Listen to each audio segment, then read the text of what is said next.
Yes. How's volume? It's not bad. Perfect. So, I found Jacob Collier probably a month ago or something, like a couple days before I texted you. I was like listening to a bunch of Jacob Collier, Snarky Puppy, and then I found Wolfpack. I don't know if you've listened to them. Like, just really fun. And I was just like, my brain was exposed to a level of skill and musicship. That's a word. Musicianship. There you go.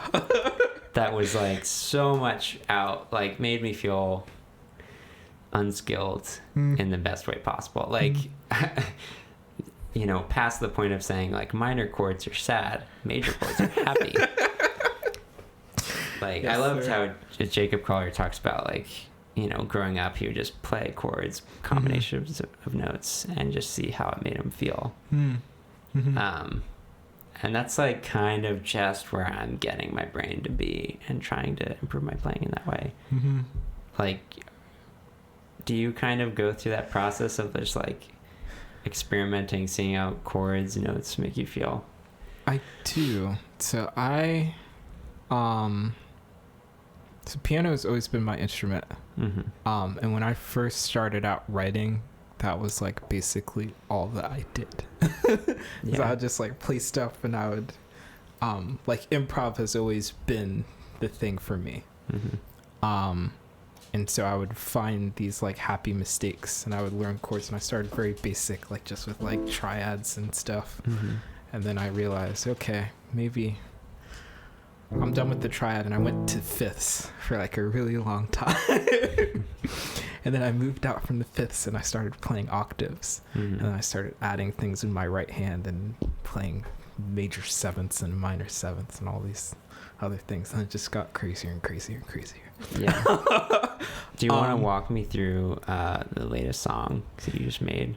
Yeah. So Sidelines, which is out on Spotify and Apple Music now. That's my latest single. That track is actually, from a musical theory perspective, very simple. Okay. It's the same thing over and over again.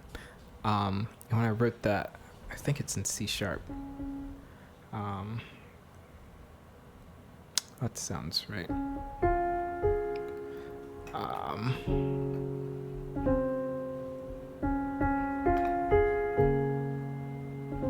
So it just repeats this.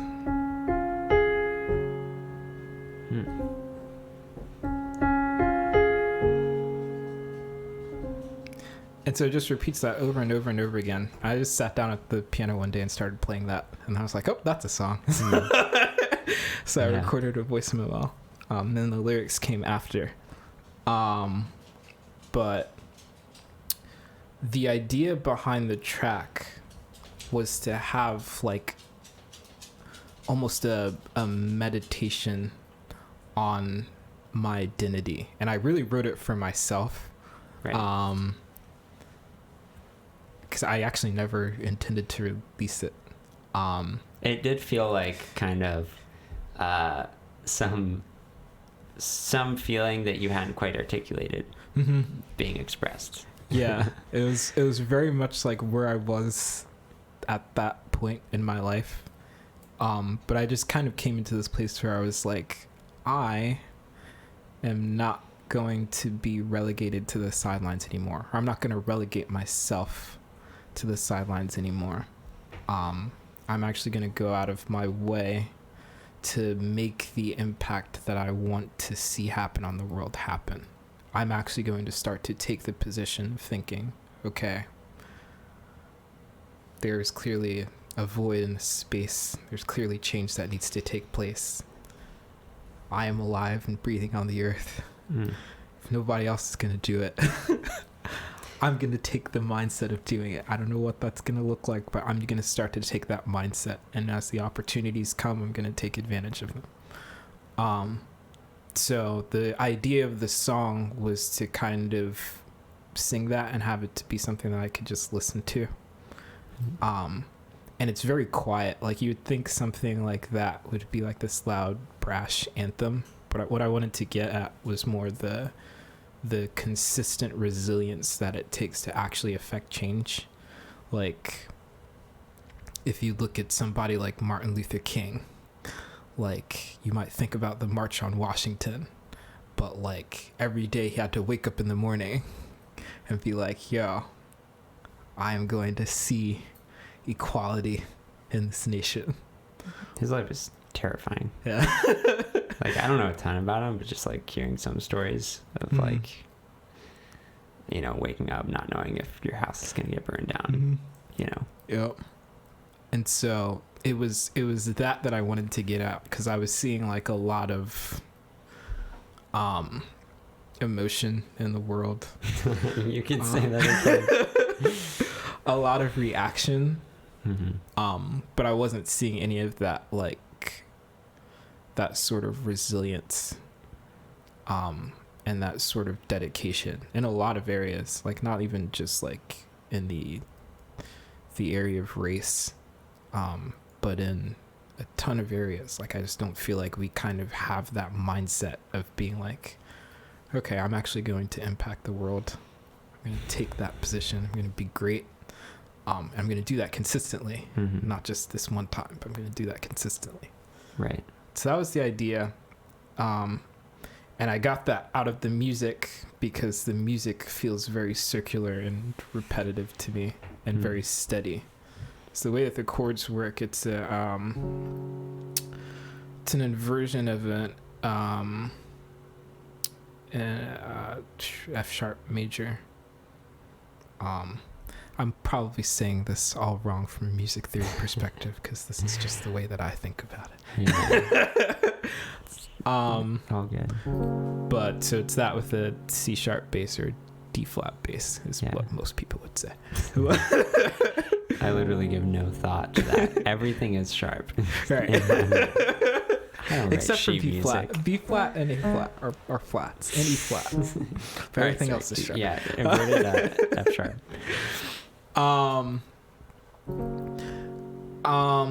So it's that inversion, and then it goes to an inversion of the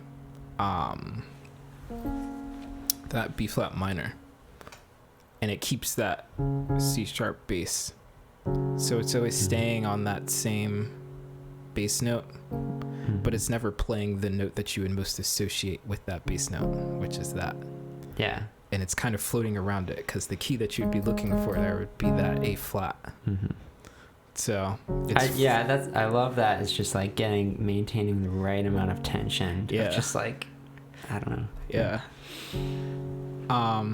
And then it adds more with the notes on top. So hitting at that C sharp again. So there, that's I think that's an 11th. And then this has been something that I've been very interested in lately. A little bit of dissonance. A little bit Kaleb in there. So that's sticking that C into that inverted. I'll just call it the 4, because that's how I would think about it. And then it keeps repeating that. And this is dissonant, but a little bit less dissonant.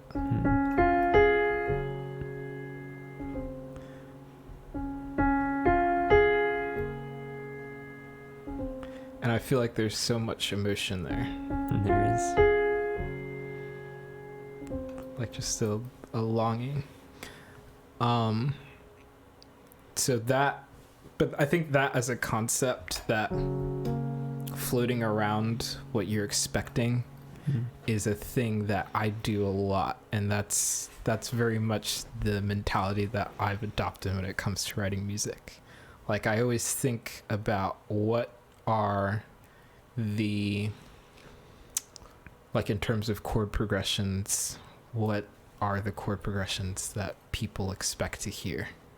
If I play this chord, what is the chord that you think is going to come next? And how can I subvert that expectation just enough to make you go? But not so much that you're like, oh, that's disgusting. Why did you do that? Yeah.